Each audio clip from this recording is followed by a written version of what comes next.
I stood in the middle of the gallery, my heels clicking softly against the polished marble floor. The air smelled faintly of fresh paint and champagne, the kind of scent that clings to celebration. On the walls surrounding me, my canvases glowed beneath carefully placed spotlights, bursts of color, movement, and memory, each one holding a fragment of me. People murmured in hushed tones, some taking photos, others scribbling notes for reviews that I knew would be printed in tomorrow's papers. And then my phone buzzed. I slipped a hand into the pocket of my silk blouse, pulling it out without much thought. A text lit the screen, and for a moment, my throat tightened the way it used to years ago. It was from my mother. "We're here." 2 simple words. My hand trembled before I caught myself, sliding the phone back into my pocket as though the message could burn me if I held it too long. They had come. The same people who once rolled their eyes at every sketch I made on the backs of old notebooks, the same voices that told me I was wasting my future. They hadn't believed in me. Not for a second. And yet tonight, they were about to step into a gallery where my name, Sarah Mitchell, was printed in bold letters across the entrance. I smoothed a wrinkle in my blouse, lifted my chin, and breathed deeply. If they wanted to see me now, they would. I wasn't always the woman standing beneath gallery lights. Once, I was just a girl with paint-stained fingers, sitting cross-legged on the floor of my bedroom in Dayton, Ohio, sketching until the tips of my pencils wore down to nothing. I remember one night, clearly. I was 16, and I had stayed up late finishing a watercolor, a skyline dripping into abstract shapes. My heart swelled when I looked at it, as if the paper itself breathed life back into me. I carried it downstairs, holding it carefully, hoping maybe this time my parents would see. My dad sat at the kitchen table, scrolling through stock reports, while my mom washed dishes. "Look," I said softly, sliding the paper onto the table. "I finished this tonight." My father barely glanced at it. "Sarah, it's fine," he muttered, his voice flat. "But you know you can't live off drawings. You need to think about a real career." My mom added, "Sweetheart, maybe you can keep art as a hobby. You're smart. Nursing, teaching, those are stable jobs." Their words stung like a slap. I remember gripping the paper tighter, leaving smudges where my damp fingers pressed the edges. I wanted to scream, but all I managed was a whisper. "This is real to me." Dad sighed, already turning back to his laptop. "Then it's a phase. You'll grow out of it." I didn't sleep that night. Instead, I sat on the edge of my bed, staring at the watercolor, tears blurring the edges of the city I'd painted. For the first time, I realized they weren't just uninterested. They truly didn't believe in me. The next day, I carried that painting to school. Mrs. Jenkins, my art teacher, paused when she saw it. She took off her glasses, studied the lines, and said, "Sarah, this is different. Don't let anyone tell you it's not worth pursuing." Then she pressed something into my hand, a leather-bound sketchbook, its pages blank and waiting. "Every time you feel invisible, put it here. One day, someone will see." That night, I opened the sketchbook and drew my first piece inside it, a single girl standing in a storm, clutching an umbrella no one else noticed. It was me, though I didn't admit it then. That sketchbook became my secret weapon. My diary. My proof that even if the world ignored me, I wouldn't ignore myself. The years that followed felt like climbing a mountain in the dark. After high school, while most of my friends packed for colleges their parents had proudly bragged about, I stayed in Dayton, juggling part-time jobs just to keep a roof over my head. I worked at a coffee shop in the mornings, a bookstore in the evenings, and painted at night in a cramped studio apartment that smelled perpetually of acrylics and burnt toast. There were nights when exhaustion hit me so hard my hands shook, and I'd stare at a half-finished canvas wondering if my parents were right. What if this dream was childish? What if I was just wasting my time? But every time doubt clawed at me, I opened the leather sketchbook Mrs. Jenkins had given me. Flipping through those pages, filled with my storms, my cities, my lonely figures, it reminded me I wasn't just chasing a dream. I was building a voice. My first real break came when I was 21. A local cafe owner, Marlene, spotted me sketching during my lunch break. She leaned over my table, studying the page. "That's beautiful," she said. "Ever thought of hanging your work here? I like to feature local artists." I laughed nervously, thinking she wasn't serious. But 2 weeks later, 5 of my pieces hung on her cafe walls. I'll never forget the rush of overhearing a stranger say, "That painting, it makes me feel something." The words filled me more than any paycheck ever had. From there, small steps turned into bigger ones. A local gallery gave me a corner wall for a community exhibition. An art blogger wrote a short piece about my haunting use of color. Someone bought one of my canvases for $200. $200. I cried holding that check because it wasn't about the money. It was proof. Still, I didn't tell my family. Whenever they called, I let them believe I was figuring things out. My mom would ask, "Are you looking into nursing programs?" And I'd hum vaguely, changing the subject. My father rarely asked at all. It was easier that way.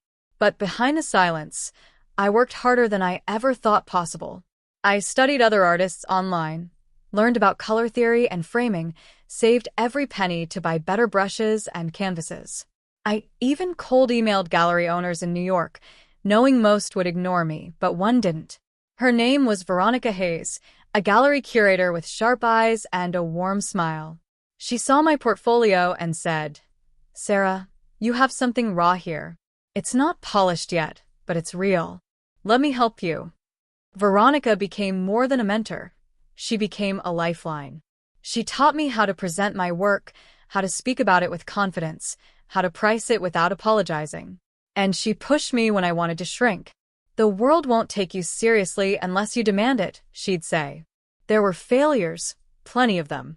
Rejections that stung, critics who dismissed me, exhibitions that ended with 0 sales. But every no sharpened me. Every setback taught me to paint louder, bolder, truer. And slowly, quietly, I began to rise. The doors to the gallery opened, and I spotted them immediately. My mother's careful posture, my father's stiff shoulders, my younger brother trailing a step behind, looking half bored, half curious. They looked so out of place among the crowd of collectors and critics swirling through the hall, glasses of champagne glinting in their hands. For a moment, I felt 16 again, small, unseen, desperate for them to notice me. But then I looked around. The walls were covered in my canvases, my name stamped on the glossy exhibition guide. The air hummed with people who had flown across oceans just to stand here tonight. I wasn't invisible anymore. I approached them slowly, heels clicking, and watched their eyes scan the room. My mother's lips parted as she took in a painting titled Silent Storm, a piece I had poured every ounce of my teenage loneliness into. My father's gaze lingered on the gallery banner above the entrance. Sarah Mitchell, Voices in Color. "Sarah," my mother's voice wavered, soft, almost fragile. "All of this, that's yours?" "Yes," I said simply, smoothing a wrinkle in my skirt. My tone was steady, but inside my chest thundered. "Every piece on these walls. Every canvas." My father cleared his throat. "We didn't realize you'd made it this far." I tilted my head, letting a small, ironic smile slip. "You didn't realize because you never asked."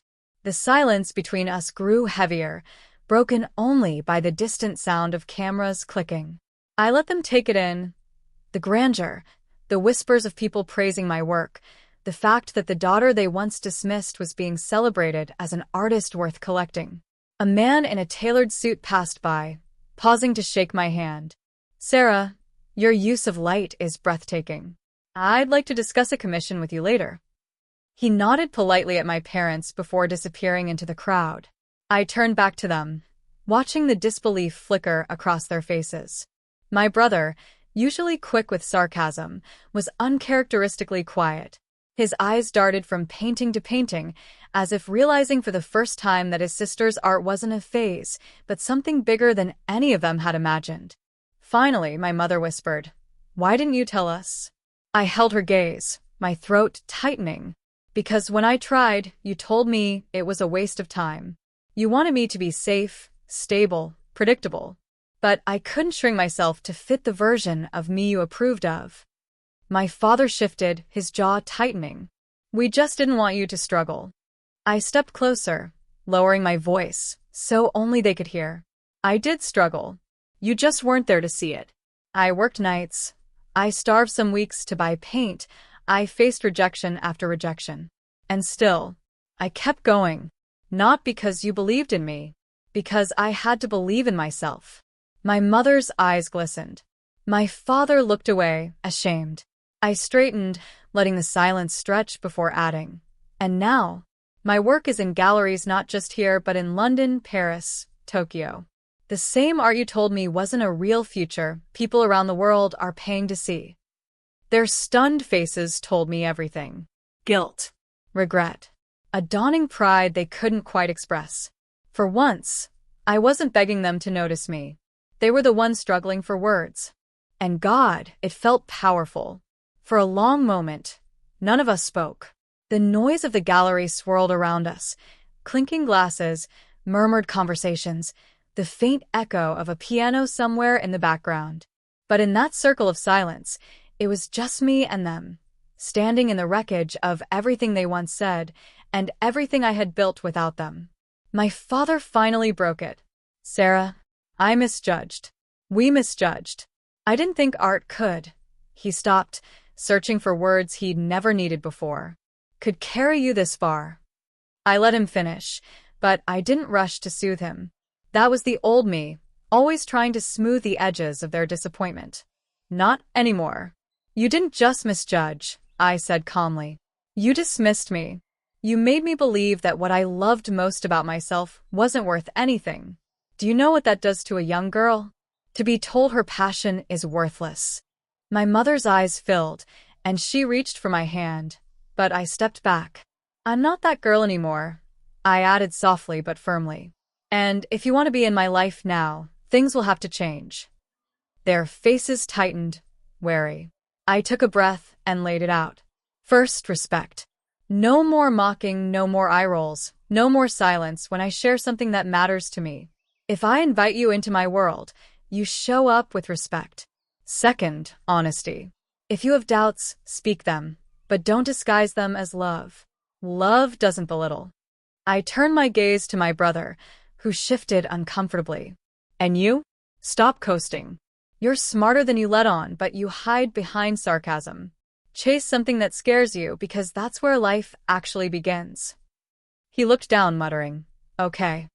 I softened my tone, though I didn't let it waver.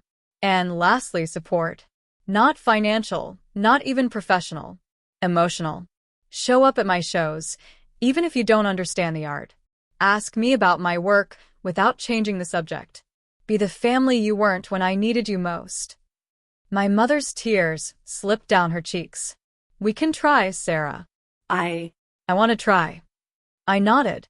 Good. Because I don't need apologies anymore. I don't need approval. What I need is a family that chooses to stand beside me now, not just when the world finally noticed me. The weight of my words lingered between us, but for the first time, I wasn't begging. I wasn't the little girl clutching her painting in the kitchen. I was the woman whose art now stretched across continents. And whether they joined me or not was entirely up to them. I finally allowed myself a small smile. This is my life. My terms. If you want a place in it, those are the conditions. They nodded, solemn and quiet, and for once they listened. The gallery slowly emptied as the night wore on, leaving behind the faint scent of roses from the floral arrangements and the quiet hum of the air conditioning. My parents lingered, hesitant, as if afraid that leaving too soon might shatter the fragile bridge we'd begun to build. I stood near my largest piece, a sprawling canvas of tangled blues and golds, and let my eyes trace the brushstrokes. It was called Becoming, and in a way, it was the story of me. My mother stepped beside me, her voice hushed. "It's beautiful," she whispered. I see you in it." For the first time in years, her words didn't sting.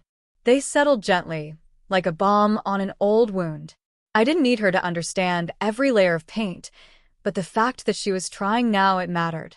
Later, when they finally left, I walked back to the center of the gallery, heels clicking softly, and pulled the leather sketchbook from my bag. The edges were frayed, its pages nearly full. I opened it to the very first drawing I had made in it all those years ago, the girl in the storm with the umbrella. I ran my fingers over the faded pencil lines, smiling. She had been scared. She had been overlooked. But she hadn't given up. I closed the sketchbook gently, almost like a prayer, and slipped it back into my bag. A wave of gratitude washed over me.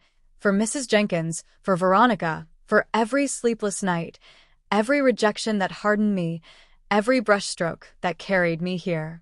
Even for the pain of being ignored. Because without it, I might never have fought this hard to be seen. I lifted my chin, looking at the walls alive with color, knowing tomorrow these canvases would be on planes to other cities, other countries, other continents. My voice, through art, would keep echoing. And in that quiet, I whispered to myself, almost like a vow.